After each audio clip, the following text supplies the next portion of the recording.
Уважаемые гости, искренне приветствую вас всех на нашей гостеприимной кыргызской земле.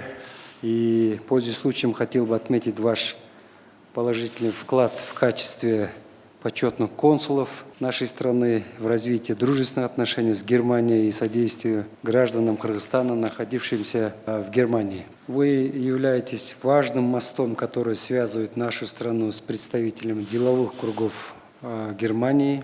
Кыргызская республика рассматривает Федеративную республику Германия как одного из ключевых и важных партнеров в Европе и готова развивать как двустороннее, так и многостороннее сотрудничество между нашими странами.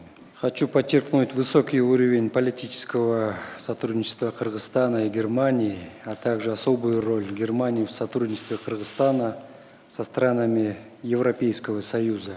И ваша успешная деятельность в нашей стране во многом будет положительным примером для привлечения новых инвестиций и технологий из Германии.